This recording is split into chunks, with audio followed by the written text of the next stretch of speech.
কুসুমের কাছ থেকে এবার কুসুমের স্বামীর নাম জানতে চাইলো আয়ুষ। হ্যাঁ বন্ধুরা, ভিডিওটা লাইক দিয়ে দেখতে থাকুন। যে মুহূর্তে কিনা আয়ুষ সমস্ত সত্য জেনে যাওয়া মাত্রই যখন কিনা বলতে থাকে যে এত দিন ধরে কি কারণে কুসুম আমার কাছ থেকে গোটা সত্যটা লুকিয়ে গিয়েছে এবং আজও অবধি আমার চোখে ধুলো দিয়ে ও কেন লুকিয়ে লুকিয়ে আমার নামে সিঁথিতে সিঁদুর পড়ে, সেই সমস্ত কিছুর জবাব ওকে আমাকে দিতেই হবে। ঠিক সেই মুহূর্তে যখন কিনা আয়ুষ চন্দননগরে ছুটে আসে এবং কুসুম যখন কিনা চান টান সেরে যখন কিনা আয়ুষের নামে সিঁথিতে সিঁদুর পড়তে নেয়, ঠিক সেই মুহূর্তে কুসুমের হাত চেপে ধরে আয়ুষ এবং বলতে থাকে যে কি কুসুম সরকার, এতদিন ধরে তো আমাদের চোখে অনেক ধুলো দেওয়ার চেষ্টা করেছো, অনেক ঠকিয়েছো আমাদেরকে, আর নয়, আর আমরা তোমার এই অপরাধগুলো সহ্য করবো না, মুখ বুঝে আমরা কোনো মতে আর থাকবো না। এবার তোমাকে আমরা হাতে নাতে ধরে ফেলেছি এবং তোমাকে এবার জবাবদিহি করতে হবে আমাদের কাছে যে কেন এত দিনেও তুমি বিয়ের পিড়িতে বসনি, কী কারণে, এই রিজনটা আমাদেরকে দেওয়াটা প্রয়োজন বলে মনে করেনি এবং কার নামেই বা তুমি সিঁথিতে সিঁদুর পড়ো? তুমি তো অবিবাহিত, তাই না? তাহলে তুমি সিঁথিতে সিঁদুর কেন পড়বে বলো তো? কেনই বা তুমি হাতে নোয়া বাঁধানো পড়বে? কি কুসুম সরকার, নিশ্চয়ই এই সমস্ত কিছু আমার মুখ থেকে শুনে তোমার খুব বেশি অবাক লাগছে এবং তোমার সবথেকে বেশি আশ্চর্য লাগছে এই বিষয়টাই যে আমি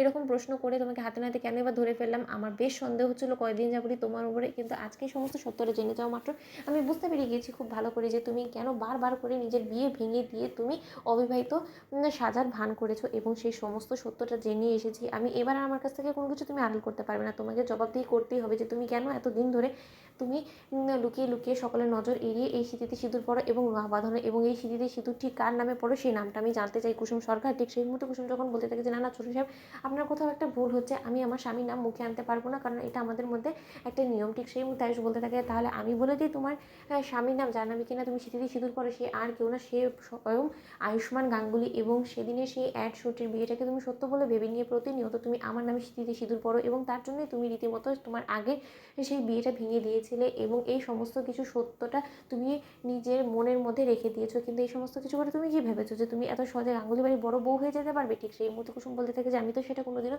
পারবো না এবং আমি সেটা যোগ্য না, সেটা আমি জানি বিধাই তো আমি সমস্ত কিছু চুপ করে সহ্য করে গিয়েছি।